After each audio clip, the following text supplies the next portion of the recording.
This person lives in a cycle of toxic relationships. She falls intensely in love, gives everything, and in the end, always finds herself hurt, devalued, or abandoned. The worst part, she has no idea why, nor how to break this devastating pattern. It's a cruel enigma that repeats itself, an emotional trap that feels almost impossible to escape. In the next 31 minutes, I'm going to reveal the hidden truth behind your romantic choices, the secret that dark psychology uses to manipulate affections, and the self-knowledge technique that can break this pattern forever. Get ready, because what you're about to hear will redefine everything you think about love and attraction, exposing the invisible forces that actually guide your heart. But first, imagine the frustration of finding yourself trapped in a painful repetition, where each new love feels like a variation of the same old nightmare. It's like a pre-written script, a romantic fate you try to escape, but it always catches up with you. This pattern is not an accident, nor bad luck. It's the manifestation of complex psychological mechanisms that operate in the shadows of your consciousness, defining who you seek and why you attach. Anna's story is a mirror for many. She, an intelligent and successful woman, always found herself attracted to partners who, at first, seemed charming and full of potential, but who inevitably devalued, manipulated, or abandoned her. The first mistake everyone makes, and Anna was no exception, is confusing the intensity of an overwhelming passion with the depth of a genuine connection, a mistake that proves fatal to the heart. This initial confusion, this burning flame that seems like the sign of an epic love, is actually, many times, the perfect disguise for a type of attraction that comes from a place of scarcity and trauma. What I'm about to show you, only 1% knows. The way we interpret this initial intensity is the Achilles heel of many relationships, a trigger for the repetition of patterns that trap us in cycles of disappointment.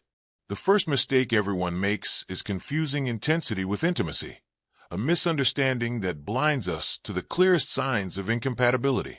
That feeling of instant chemistry, the overwhelming passion that dominates the early encounters, is often a response to a familiar emotional script, not necessarily a healthy one. It is the reunion with an old pattern, an echo of past experiences that, no matter how painful they were, became comfortable in their predictability. Stop everything. You need to understand this first. Intensity is not proof of true love, but rather of a strong projection. We project onto others what we seek, what we fear, and even what we need to heal within ourselves. This projection creates a powerful illusion, a mirror where we don't see who the person truly is, but the role they can play in our own life narrative, especially the unresolved ones. The detail no one noticed, and that changes everything. G is how childhood shapes our love map, an internal guide that defines who attracts us and why. The experiences with our primary caregivers, how we were loved, or the lack of that love, create a relationship model that we unconsciously seek to replicate. If we were neglected, we may feel drawn to those who neglect us. If we were controlled, we may seek those who control us, all in a subconscious attempt to fix the past. This is what separates those who build long-lasting relationships from those who live in disappointment, the ability to question this map. Most people operate on autopilot, following the coordinates of a map drawn at a moment of vulnerability, without ever stopping to check if it still serves their best interests. It's a vicious cycle where the familiar is confused with the ideal, and the comfort zone becomes an emotional prison. This unconscious search for the familiar, even if painful, is one of the most powerful triggers for falling in love with the wrong people. It's not a character flaw, but a deep programming. The brain seeks what it recognizes, and if what it recognizes is a pattern of devaluation, then it will interpret that devaluation as a sign of love, or, at least, of something familiar and therefore safe. It's a paradoxical search for safety in the pain we already know. The truth behind that love at first sight, that always ends badly, is that it's rarely about love. It's about recognition. Not the recognition of a soulmate, but the recognition of a pattern, a wound, a longing. It's the spark that ignites when the other person, even unconsciously, resonates with the unresolved dynamics of your own story. This instant match, seductive as it is often the prelude to a painful repetition. While everyone searches for the thrill of the new, those who truly understand the psychology of attraction know that real connection is built, not found in a sudden spark. The early euphoria can mask the lack of real compatibility, the superficiality of shared values, and the absence of a solid foundation for a long-lasting relationship. It is an emotional trap disguised as a fairy tale, leading many to ignore the most obvious warning signs. What I'm about to show next, only 1% knows. The attraction to the unattainable or the challenging is not a sign of strength, but often a search for validation. We want to win over someone who seems not to want us, believing that by doing so, we will prove our worth.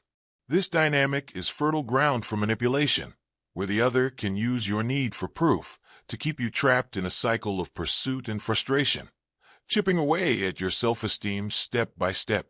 There's a detail that changes everything about this attraction to the unattainable. It activates a reward system in the brain similar to an addiction. The uncertainty, the chase, the small doses of attention occasionally given, all of that releases dopamine, creating an intermittent reward cycle that is incredibly difficult to break. It's the same mechanism behind addiction to social media or gambling, and it's operating in your relationships. Before it's too late, it's crucial to understand that this search for external validation, this need to win the love of someone who does not offer it freely, is a path to emotional self-destruction. It diverts the energy that should be used to build solid self-esteem and attract partners who appreciate you for who you are, not for what you can prove to them. It's a game where the rules always favor the one who cares the least.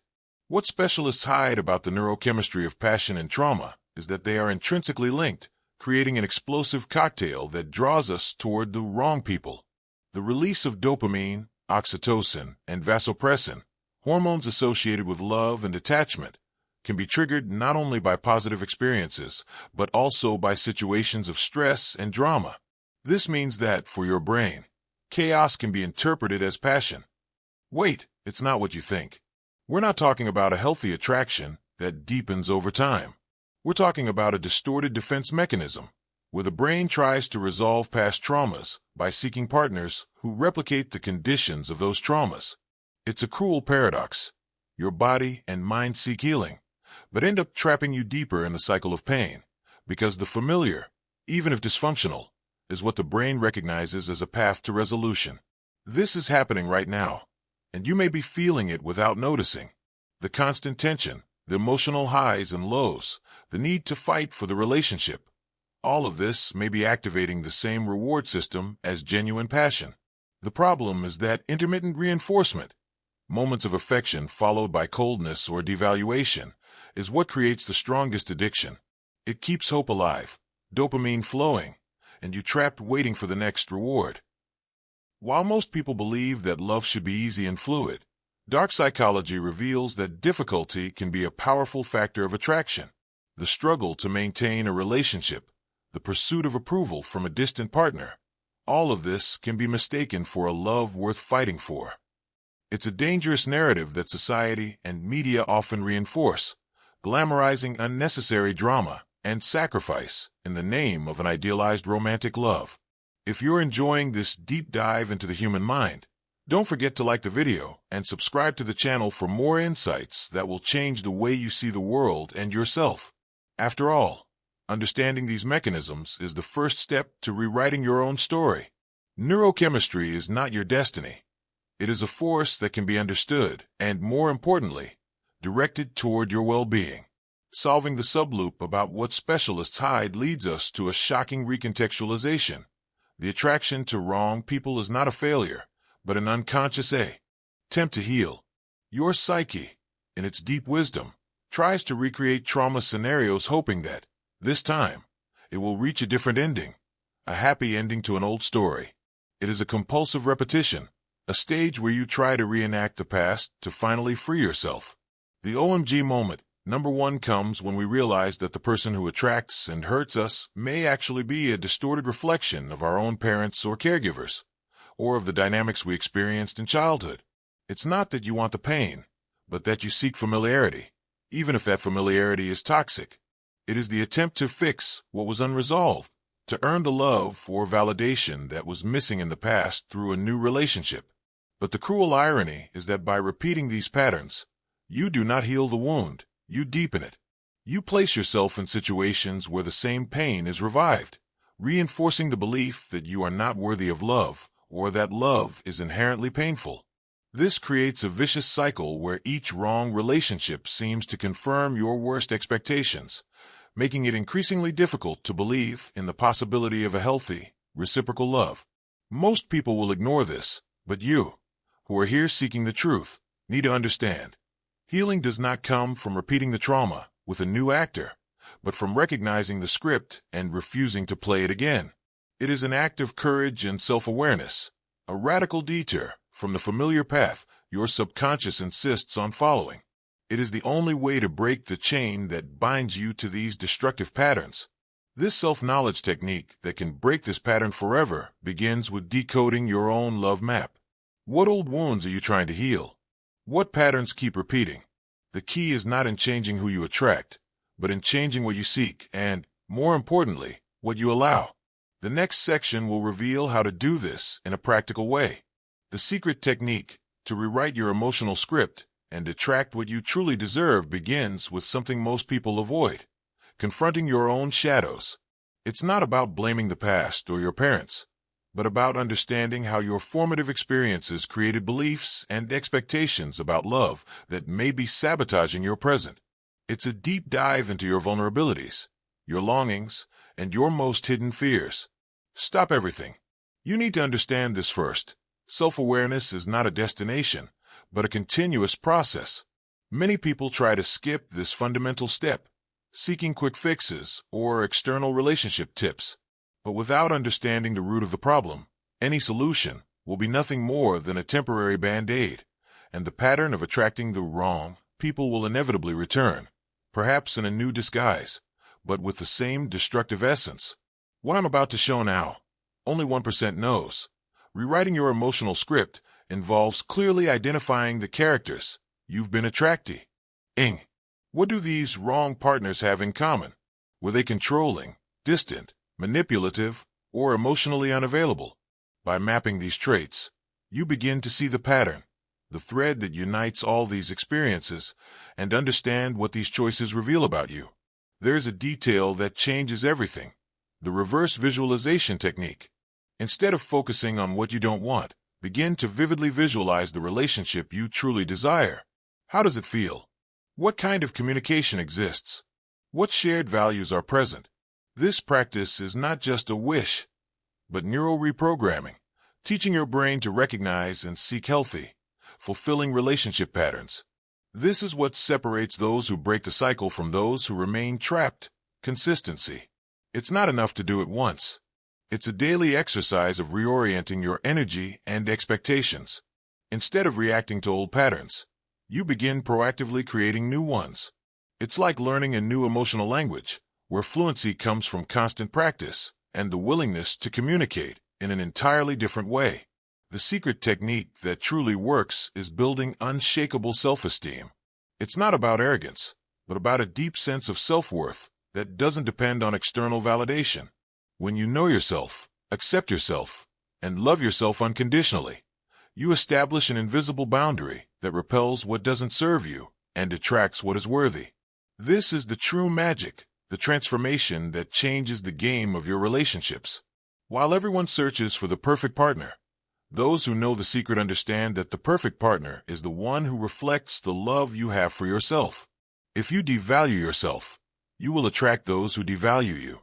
If you prioritize yourself, you will attract those who prioritize you. It's a universal law of attraction, not mystical, but psychological. Your internal value is the most powerful magnet you possess, determining the quality of the connections you form. What I'm about to show now, only 1% knows. Self-esteem is not a gift, but a skill. It requires daily practice of self-care, self-respect, and the ability to say no to what diminishes you. This means setting clear boundaries for yourself and for others. It means recognizing your own warning signs and trusting your intuition, even when passion tries to blind you. There's a detail that changes everything: the courage to be alone. Many people remain stuck in toxic relationships out of fear of loneliness. But loneliness, when embraced correctly, is a sacred space for self-knowledge and strengthening. It's where you learn to be your own company, to nourish yourself, and to discover that happiness doesn't depend on having someone by your side, but on being at peace with yourself. This is what separates those who live in disappointment from those who find true love, the ability to choose themselves. Before it is too late, understand that the decision to love and respect yourself is the greatest act of love you can offer yourself. And paradoxically, the best way to attract a love that is equally respectful and nourishing. It is the non-negotiable foundation for any healthy and lasting relationship. The secret technique that works extremely well to break the spell of compulsive repetition is internal reparenting. You become the father or mother you needed when you were a child, offering yourself the love, validation, and security you may not have received. It's an inner dialogue of healing, where you meet the needs of your inner child, disarming the triggers that lead you to seek those same emotional supplies from wrong partners. Stop everything. You need to understand this first. Reparenting yourself is not self-indulgence, but responsibility. Instead of expecting a partner to fill your voids, you learn to fill them yourself. This makes you emotionally self-sufficient, freeing you from the desperate need that often attracts partners who exploit this vulnerability. It's the end of scarcity as a driving force in your relationships. What I'm about to show now, only 1% knows. Internal reparenting involves daily rituals of self-affirmation and self-care. It can be writing letters to your inner child, meditating on your emotional needs, or simply dedicating time to activities that nourish your soul. These acts, as small as they seem, are powerful declarations that you are worthy of love and attention from yourself. There's a detail that changes everything: the ability to forgive. Forgiving yourself for past choices, forgiving those who hurt you, forgiving yourself for having allowed certain situations. Forgiveness is not forgetting, but releasing the emotional weight that ties you to the past. It's an act of liberation that opens space for new experiences and new types of connection, free from the heavy baggage of resentment and hurt. This is what separates those who remain trapped from those who break free: the willingness to feel and process pain. Many people avoid confronting their emotions, preferring distraction or denial. But unprocessed pain is like an invisible anchor, pulling you back to the same emotional harbors. Liberation happens when you allow yourself to feel, understand, and finally let go. The final plot twist is that the wrong person may be the mirror of a part of yourself you ignore, a reflection of your unhealed wounds or your limiting beliefs about love. They are not only an external problem, but a symptom of something deeper within you. This revelation turns the culprit into a teacher, a messenger pointing to where you need to look inside yourself. Wait, it's not what you think. I'm not saying you deserve the bad treatment. I'm saying you are unconsciously attracting and allowing patterns that resonate with your own internal dynamics. It is an invitation to deeper self-reflection, to understand how your personal story intertwines with the choices you make and the people you attract into your life. What I'm about to show now, only 1% knows. True magnetic attraction does not come from strategies or games, but from a state of wholeness and authenticity. When you become the person you want to attract, confident, loving, respectful, with clear boundaries, you naturally begin to attract individuals who mirror those qualities. It's the law of resonance in action, elevating the level of your relationships. There's a detail that changes everything: the ability to become uninterested in the outcome. This doesn't mean apathy, but a deep trust in your own value and in the process of life. When you aren't desperately attached to a specific outcome or a specific person, you free